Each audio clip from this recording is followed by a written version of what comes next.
Hello everyone and welcome back to Bitwig Studio and Music Production. This is lesson 3.21 and this is our Delay-1 creation instructions video. If you've been watching a lot of my videos before, you know exactly how this is going to go down. I'm going to issue you a bit of a challenge and give you some very strict parameters. And within those parameters, you need to come up with some kind of composition, some kind of creation. Doesn't matter if you're going for a particular genre, if you're just messing with sound. Either way, I'm totally happy. And all I really want you to do is to, get in and mess around with this effect and see just how much you can get out of it. And you're going to notice on my track, hopefully I do a variety of creative things with it. I should have mentioned in the last video that once you watch the technical video, which was our last video on the delay, you should go in and you should just spend 30-40 minutes playing around with this particular effect on a variety of samples. It doesn't just have to be the samples that we're using here in our FX analysis project. It can be anything you want. And you can even, drop something into the arrangement view, open up the automation lane, and just get to work screwing around with some of these different parameters that you want to mess with. Okay, that is all fair game, and I encourage you to do that. It's going to help you become familiar before you have to jump into the creation. So for the creation project, it's very simple. You have access to 3 samples and as many variations as you want. So going back to what we've already worked on, you can continue to use the stretch, the pitch, the pan. I think that's all we really have touched on. Anything that you have access to in those inspector panels, in the note event areas, all of that, you could even go and do next actions. I don't really care.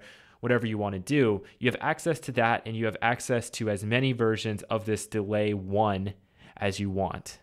Okay, so you can even take a clip, for example. You could, jump in there and let's see if I can do this quickly.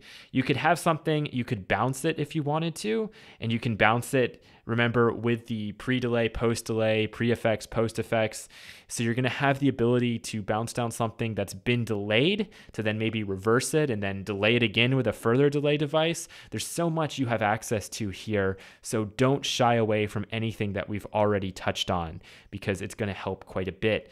Also, this is going to be a great opportunity to do some pretty serious automation.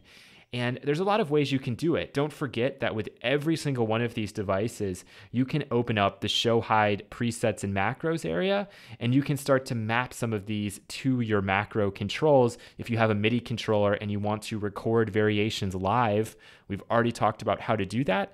And you can feel free to mess around and record stuff in live, to draw it in live, either just using points or using the pen tool. Really, it's up to you and whatever you want to do. So if you wanted to, you could take this and you could map it to, the high cut here. Would be fine. Of course, right now it's not working for whatever reason. Let's pull that down and see if I can get it to go. So I'm running into a glitch right now, but normally that should work. I do have problems with these things for some reason. I'm not sure if anybody else runs into this. Sometimes I really have to start this over. Let's see if I can get to work.